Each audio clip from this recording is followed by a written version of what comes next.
میری تو سمجھ میں نہیں آ رہا کہ آپ نے یہ بات ہضم کیسے کی۔ فوراً کڑی کڑی کیوں نہیں سنا دی؟ فمیدہ کی کڑکدار آواز پورے گھر میں گونجی تھی۔ جاسم نے جلدی سے LED آف کی اور ماما پاپا کے کمرے کی طرف بڑھ گیا۔ آفاق بھی یقیناً اس طرف جانے کے لیے اپنے کمرے سے نکلی تھی۔ دونوں ایک ساتھ کمرے میں داخل ہوئے۔ رمیسا ان سے پہلے ہی پہنچ کر صورتحال کو سمجھانے کی کوشش کر رہی تھی۔ کیا ہوا ماما؟ جازب نے بیٹھتے ہوئے پوچھا۔ اورنگزیب صاحب جازب سے کمٹیاں مسل رہے تھے۔ بیٹا جی، صبح آپ کے والد محترم آپ کی پپو جان کو بس ٹرمینل چھوڑنے گئے تھے تو انہوں نے لگے ہاتھوں بیٹی کا رشتہ بھی دے ڈالا۔ حمیدہ نے استحضائی انداز میں کہتے ہوئے کھنکیوں سے شوہر کو دیکھا جو اس غیر متوقع ہنگامے پر اب پیشمان ہو رہے تھے کہ انہوں نے بیوی سے اس بات کا ذکر ہی کیوں کیا، خود ہی کسی نہ کسی طرح آپا کو ٹال دیتے۔ مما کی بات سن کر جہاں جازب کو شک لگا تھا وہی آفاق اور رمیسا بھی منہ کھول کر پاپا کو دیکھنے لگی۔ دس از ٹو مچ پاپا، کیا سوچ کے نسیمہ پپو یہ بات کر کے گئی ہے؟ رمیسا حیرت سے باپ کو دیکھتے ہوئے بولی، بالکل بیٹا جی، یہی بات میں کہہ رہی ہوں کہ نسیمہ آپا کی ہمت کیسی ہوئی یہ بات کرنے کی، اور اگر کمکڑی کی وجہ سے انہوں نے ایسا کہہ دیا تھا تو کم از کم یہ تو انہیں منہ توڑ جواب دیتے۔ حمیدہ کی آواز چٹ پاڑ رہی تھی۔ ایکچولی ماما، غلطی آپ کی ہے جو آپ لوگوں کو ان کے اوقات کے مطابق ڈیل نہیں کرتی۔ جب چھوٹے لوگوں کی بھی خوب خاطر مدارت کرے گی تو وہ اس طرح سر پر سوار ہوں گے۔ جازب بھی مارے اشتعال کے بیچ وہ تاب کا تاب مما کو قصوروار ٹھہرا رہا تھا۔ جازب اور اورنگزیب صاحب گرجے، او پپیے، تمہاری میری سگی بہن، کچھ تو لحاظ رکھو۔ انہوں نے کون سا لحاظ رکھا اتنی بڑی بات کہتے ہوئے؟ جازب کے بولنے سے پہلے ہی فمیدہ بول پڑی، ارے ان کی حیثیت ہے جو میرے بیٹے کے لیے رشتے کی بات۔ ان کا ماما بالکل ٹھیک کہہ رہی ہے، انہیں بات کرنے سے پہلے ہماری اور اپنی حیثیت کا فرق نظر نہیں آیا۔ غیر مڈل کلاس لوگ اور رشتے جوڑنے چلے ہمارے گھر۔ آفاق بھی کیوں پیچھے رہتی؟ مجھے یہ بات سمجھ میں نہیں آ رہی، ایک نارمل سی بات کا بتنگڑ بنا کر آپ کی مما نے جو تماشا کھڑا کیا ہے اس کا مقصد کیا ہے؟ اورنگزیب صاحب صورتحال کو سنبھلنے کی کوشش کر رہے تھے۔ مقصد صرف یہ ہے کہ آپ کی اپا جان کو ایسی بات کرنے سے پہلے اپنے گریبان میں جھانکنا چاہیے تھا۔ میرا بیٹا فیوچر کا ڈاکٹر ہے تو کیا ایسے گھر سے رشتہ لوں گی میں؟ نہ تعلیم، نہ شکل و صورت، نہ حیثیت، نہ مرتبہ۔ حمیدہ کا پارا کسی صورت کم نہیں ہونے والا تھا۔ خونی رشتوں میں حیثیت اور مرتبہ اہمیت نہیں رکھتا۔ نزت ایک سمجھی ہوئی سلیقہ مند بچی ہے، کل کو ہماری خدمت کرے گی، احساس کرے گی ہم سب کا۔ انہوں نے بڑے رسان سے سمجھانے کی کوشش کی تھی۔ زبردست آپ کی سوئی ابھی تک ادھر اٹکی ہے۔ فمیدہ کی بوئے پھر سے تنگ گئی۔ پاپا پلیز یہ ایموشنل باتیں مت کرے اور ہاں اپنے رشتہ داروں کو سمجھا دے کہ اگر ہم سے ملنا چاہتے تو ایسی بیہودہ خواہشات کو اپنے گھروں میں ہی دفن کر کے آیا کرے، ورنہ ہمیں کسی سے ملنے کا کوئی شوق نہیں ہے۔ نہ ضرورت، جازب پھر سے ببر گیا، ارے لوگ تو ایسے رشتہ داروں کو منہ نہیں لگاتے، یہ تو ہمارا ظرف ہے کہ ہم مڈل کم کلاس ڈفرینس کے پرواہ کیے بغیر ان سے ملتے ہیں۔ حمیدہ نے نخوت بھرے انداز سے کہا، مگر اورنگزیب صاحب شاید اپنے رشتہ داروں کی مزید توہین برداشت نہیں کر سکتے تھے، تو کمبل اوپر تک لے کر سوتے بن گئے اور وہ تینوں بہن بھائی بھی سر جھٹک کر اپنے اپنے کمروں کی طرف چلے گئے۔ اس کے بعد بھی کئی روز تک بیوی بچے انہیں بے نقص سناتے رہے۔ اورنگزیب اب یہ سوچ کر پریشان رہتے تھے کہ وہ کس منہ سے آپا کو جواب دیں گے۔ بات اگر صرف فمیدہ کی ہوتی تو وہ یقیناً انہیں دوبارہ قائل کرنے کی کوشش کرتے، مگر تینوں بچے بھی اسٹیٹس سے ہٹ کر سوچنا ہی نہیں چاہ رہے تھے، اور اسٹیٹس کا فرق تو بلا شبہ تھا اور کوئی معمولی نہیں بلکہ زمین آسمان کا فرق تھا۔ اورنگزیب صاحب کے گھر میں ہر فرد کے پاس گاڑی بم ڈرائیور ہمہ وقت موجود تھی۔ گھر میں کئی ملازمین تھے اور ان کے بہن بھائی بلا شبہ لوئر یا اپر مڈل کلاس سے تعلق رکھتے تھے، لیکن انہوں نے بھی رشتوں کو کبھی دولت کے ترازو میں نہیں تولا تھا اور ہمیشہ اپنے بہن بھائیوں کو دل کھول کر نوازتے تھے۔ مگر جب آج رشتے کی بات آئی تھی تو دولت کا پلڑا بالی پڑ گیا تھا۔ پھر ایک دن آفس سے ہی انہوں نے آپا کو فون کیا اور معذرت سے انہیں انکار کر دیا۔ نسیم آپا کی ساری حسرتوں کا خون ہو گیا تھا۔ انہیں تو بڑا مان تھا جس بھائی نے ہمیشہ دولت پر رشتوں کو فوقیت دی، اچانک اس کے لیے دولت کیسے اہم ہو گئی؟ مگر نسیم آپا بھائی کو مجبوری سمجھ چکی تھی، یقیناً اولاد کے آگے بے بس ہو کر ہی انہوں نے انکار کیا ہوگا۔ تو انہوں نے بڑے ضرب سے کام لیتے ہوئے پھر بھی اس بات کا گلہ کیا نہ شکوا، لیکن فمیدہ کے دل میں سسرال رشتہ داروں کے لیے اب وہ چاہ نہ تھی، اور بچے بھی اب دنیاوی رشتہ داروں سے کنچے کنچے رہتے تھے۔ نسیمہ ایک بار پھر بھولے سے آ گئی۔ فمیدہ اور بچوں نے ان کی انتہائی تصویر کی، کبھی قریب ہونے کا طعنہ تو کبھی ان کی اولاد کے ان پڑھ اور معمولی شکل و صورت ہونے پر تصدیق بھی پینڈو کہہ کر ان کا مذاق اڑایا۔ نسیمہ بمشکل 2-3 دن ہی رکی اور کان لپیٹ کر واپس چلی گئی۔ اورنگزیب صاحب کو بھی مطمئن کر دیا گیا تھا کہ ان پر پہلے کی طرح عنایت کرنے کی ضرورت نہیں، اور یہ کہ اب لوگوں کو ان کے اوقات میں رکھا جائے گا، مگر کن لوگوں کو؟ صرف اورنگزیب کے عزیز اقارب کو اپنے میکے سے تو فمیدہ کو کوئی شکایت نہیں تھی، اور انہیں تو وہ دل کھول کر نواز رہی تھی۔ اورنگزیب پر فیملی کی طرف سے لگائی جانے والی پابندیاں بھی طویل پکڑی جاتی۔ نسیمہ پاپی کی کال آئی تھی، کیا فرما رہی تھی؟ باقاعدگی سے اورنگزیب کے فون کی چیکنگ کی بات تفتیش ہوتی۔ آپا نے اپنی بیٹی کے رشتے کی بات ہی کی تھی، آپ لوگوں نے اس معمولی بات کو ان کا جرم ہی بنا دیا ہے۔ کبھی وہ جھنجھلا جاتے، مگر کب تک بیوی بچوں کے آگے بے بس ہونا ہی پڑتا ہے۔ گاؤں سے شرافت بھائی کے بیٹے کی شادی کا کارڈ آیا تھا، دنیا کہاں سے کہاں پہنچ گئی۔ گھر گھر میں موبائل فون ہے، بلا اتنی دور شادی کا بلاوا دینے کے لیے کارڈ بھیجنے کی فارمیلٹی پوری کرنے کی کیا تک بنتی ہے؟ فمیدہ نے جلے دل کے بولے پوڑے، کس کی شادی کا کارڈ؟ اورنگزیب صاحب نے نوالا منہ میں ڈالتے پوچھا۔ ڈونٹ نو پاپا، رمیسا نے بیزاری سے کہا۔ آفاف اور جاسب بھی برے برے منہ بناتے کانے میں مگن رہے۔ آپ کے گاؤں سے ایک آدمی کا آیا تھا کارڈ لے کر، میں نے اسے ریسیو کر کے آپ کے بیڈ کی سائڈ ٹیبل پر رکھ دیا۔ جی گاؤں سے دیکھ لے کتنے عقل مند ہے آپ کے رشتہ دار، پورے 4 گھنٹے کی مسافت طے کر کے آیا وہ غریب بندہ، پر نہیں جی کارڈ ہی بھیجنا ہے، چاہے 7 سمندر پار کیوں نہ ہو۔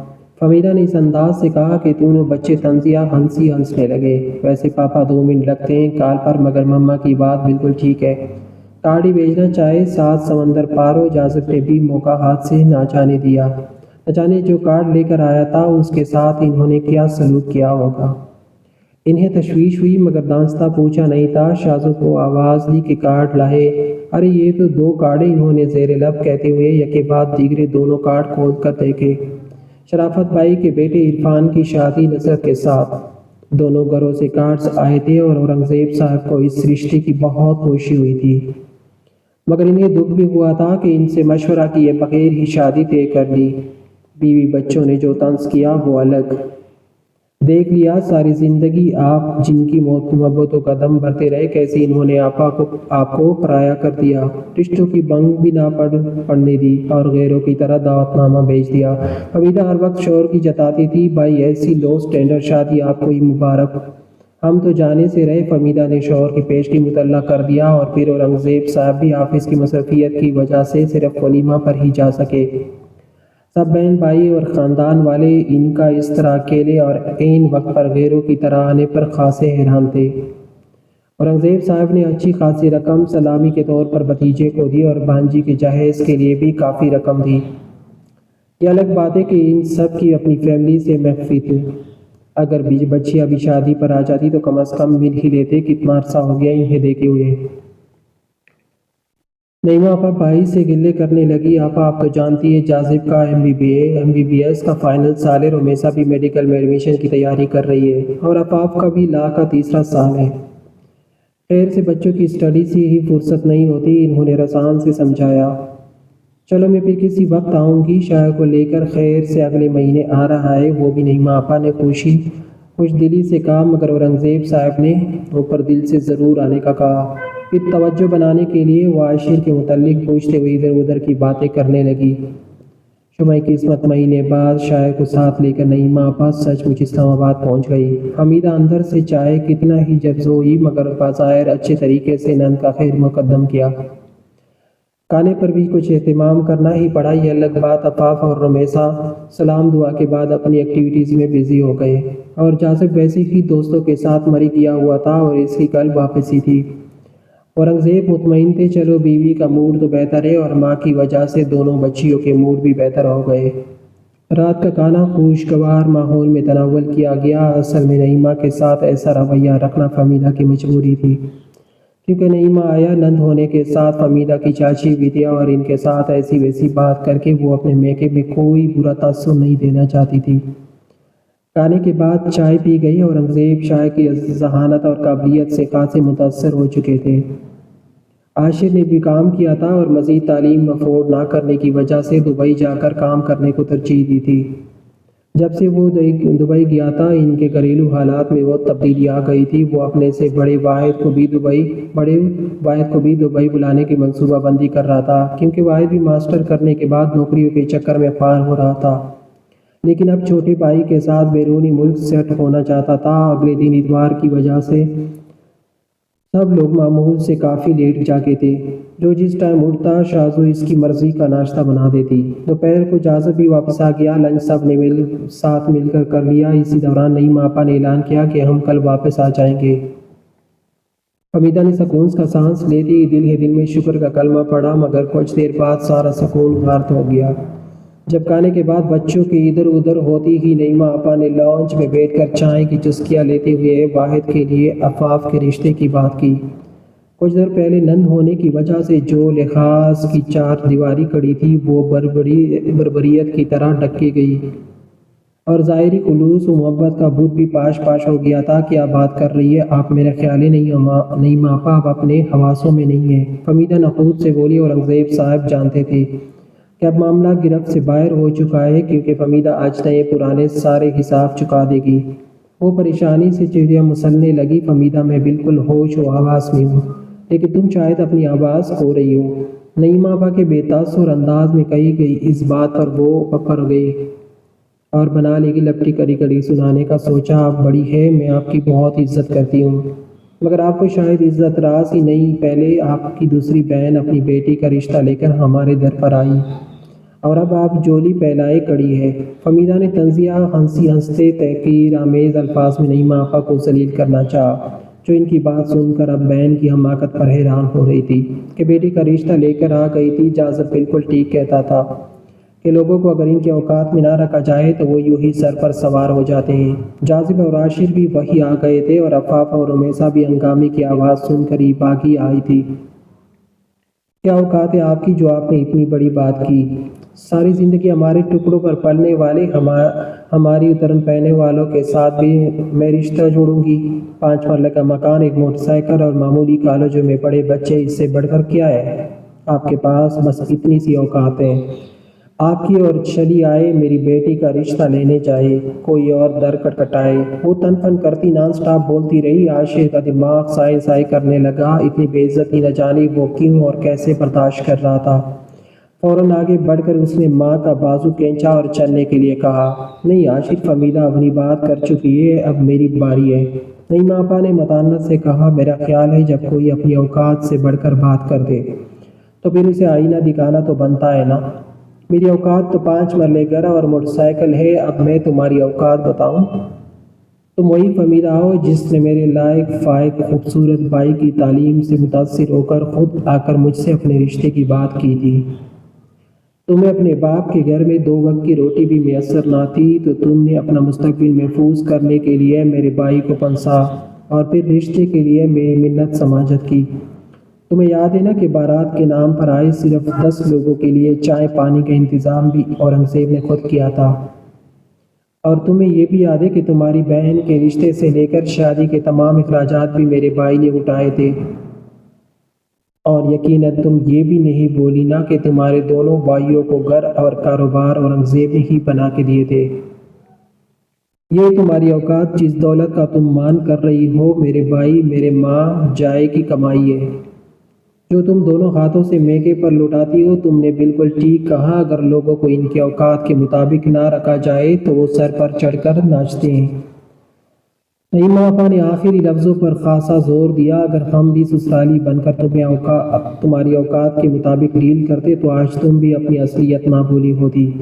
چلو عاشر بیٹے کو ساتھ لے کر نعیمہ آپا چلی گئی اور فمیدہ گمسم انہیں باہر تک جا دیکھتی رہی، اور پھر ان کے جانے کے بعد اورنگزیب صاحب کی وہ شامت آئی کہ خدا کی پناہ پھر جب تک انہوں نے اپنے بہن بھائیوں کے ساتھ قطع تعلق کی حامی نہ بھری، فمیدہ نے جان بخشی نہ کی۔ جازب کو ہاؤس جاب مکمل ہوتے ہی نوکری مل گئی تھی۔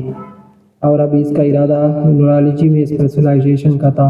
آفاق بھی بیٹ لا کے لیے باہر جانا چاہتی تھی، مگر فمیدہ کو اس کی شادی کی فکر تھی اور اورنگزیب بھی دونوں بڑے بچوں کی شادی کی فکر سے آزاد ہونا چاہتے تھے، کیونکہ رمیسا کا تو MBBS کا سیکنڈ ایئر تھا۔ آفاق کے لیے کافی رشتے دیکھنے کے بعد انہیں آفاق اچھا لگا تھا۔ ایلیٹ کلاس سے تعلق رکھنے والا خاصا ہینڈسم لڑکا تھا، ایسے ہی رشتے کی تو خواہش تھی۔ فمیدہ کو سو انہوں نے چیٹ پٹ منگنی کر دی اور اب جازب کے رشتے کے لیے کمر کس لی۔ زیادہ تردد نہیں کرنا پڑا، انہیں پریشے پسند آ گئی۔ ماڈرن خوبصورت سی پریشے جازب کو بھی پسند آئی تھی اور انگیجمنٹ پریڈ میں ہی دونوں میں کافی انڈرسٹینڈنگ ہو گئی تھی۔ فمیدہ نے اپنے میکے سے صرف اکا دکا لوگوں کو بلایا۔ شادی کے تمام فنکشن شہر کے مہنگے ہوٹل میں رکھے گئے، لیکن بہو بیگم کے ہائی فائی خاندان کا پنڈا بارات میں پر ہی ٹوٹ گیا۔ پتہ چلا کہ لڑکی کے سگے باپ کو دوسری بیوی نے ملیشیا سے نہ آنے دیا اور بھائی کو تو کوئی تا نہیں، سو محترمہ جہیز کے نام پر ایک عدد مما کو ساتھ لے آئی۔ مہمانوں میں ہونے والی چمگوئیاں اور اس کے نتیجے میں لوگوں کی طرف سے اٹھنے والی سوالات سے بچنے کے لیے فمیدہ نے اعلیٰ ظرفی سے کام لیتے ہوئے بہو کے حالات پر پردہ پوشی ڈالنا ہی مناسب سمجھا، کیونکہ اگر ایسا نہ کرتی تو اپنی ہی جگ ہنسائی ہوتی۔ خیر، بہو کے ساتھ اس کی ماں کو بھی قبول کرنا پڑا۔ پریشے کی فرمائش پر ان کا روم فرنشڈ کیا گیا۔ اس کی فرمائش پر ہی جازب نے ہنی مون کے لیے یورپ جانے کا پلان کیا۔ فمیدہ کے لیے یہ سب ہضم کرنا مشکل تو تھا، مگر نئی شادی کی وجہ سے چپ تھی۔ آفاق کی وجہ سے خاصی پریشان تھی کہ اس کی انگیجمنٹ جازب سے پہلے ہوئی تھی، مگر اس کے سسرال والے شادی کے لیے ابھی تک ٹال مٹول کر رہے تھے۔ اتنا اصرار کیا تھا اورنگزیب نے کہ جازب کی اور آفاق کی شادی اکٹھی کی جائے، مگر آفاق کے گھر والے ماننے کو تیار ہی نہ تھے۔ اورنگزیب صاحب کو کہیں سے اطلاع ملی تھی کہ انہوں نے اپنے بیٹے کی کئی نام نہاد منگنیاں کی ہے۔ وہ صرف لڑکی والوں سے قیمتی جیولری اور باقی قیمتی گفٹس وصول کرتے رہنے کے بعد کوئی موقع دیکھ کر منگنی توڑ دیتے تھے، اور اورنگزیب صاحب اس خبر کی تصدیق بھی کروا چکے تھے۔ جازب اپنی ساس سے کہو اب اپنے گھر جائے، کیونکہ لوگ اب باتیں کرتے ہیں بیٹا۔ وہ جیسی ہنی مون سے لوٹے، فمیدہ نے بیٹے کو علیحدگی میں سمجھانے کی کوشش کی، مگر پریشے نے یہ بات سن کر ہنگامہ کھڑا کر دیا۔ اگر جازب کے والدین یہاں رہ سکتے ہیں تو میری مما کیوں نہیں؟ جتنا یہ گھر جازب کا ہے اتنا ہی میرا ہے، سو میری مما میری ساتھ رہے گی۔ اس نے بنا لگی لپٹی دو ٹوک بات کر دی۔ بی بی، یہ ہمارا گھر ہے اور تم ہمارے ساتھ اپنی ماں کا موازنہ کر رہی ہو۔ اگر بہت شوق ہے ایسے ساتھ رکھنے کا تو اس کے گھر چلی جاؤ۔ آگے بھی فمیدہ تھی، آنٹی بی یور سیلف۔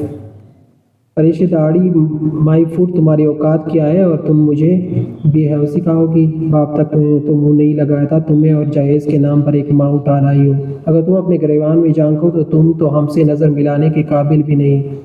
رشتہ کرتے وقت کیسے جھوٹ بولے تم لوگوں نے اور نکلے کیا انگلے۔ یہ ہے تمہاری اوقات، سو اب اپنی زبان سنبھل کر رکھنا۔ فمیدہ نے بڑی جلدی بہو کو اوقات بتا دی۔ مما پلیز کچھ تو خیال کرے، وہ پریشے کی ماں ہے، میرے لیے قابل احترام ہے۔ میرے دل میں جو حیثیت آپ کی ہے وہی ان کی ہے، لیکن مجھے آپ کی کم ظرفی سے پر افسوس ہے۔ پریشے کی مما کو تو 4 دن آپ برداشت نہیں کر سکی، لیکن اپنے میکے والوں کو تو آج دن تک پال رہی ہے، اور اگر پریشے کا خاندان کنگلا ہے تو آپ کے خاندان کی حقیقت بھی مجھے معلوم ہے۔ ایک اور بات، پریشے اوقات یہ ہے کہ وہ ڈاکٹر جازب کی بیوی ہے۔ آپ کو اپنا گھر مبارک ہو، میں پریشے کو اور آنٹی کو لے کر الگ گھر میں چلا جاؤں گا۔ فمیدہ کو ایک بار پھر وقت نے آئینہ دکھا دیا تھا۔ ان کا بیٹا انہیں کم ظرفی کا طعنہ دیتے ہوئے ان کی اوقات بتایا گیا تھا۔ فمیدہ نے رشتوں پر دولت اور سٹیٹس کو اہمیت دی تھی، مگر نہ سٹیٹس ملا نہ ہی رشتے رہے تھے۔ رشتوں کی قدر نہ کرنے والوں کے ساتھ ایسا ہی ہوا کرتا ہے۔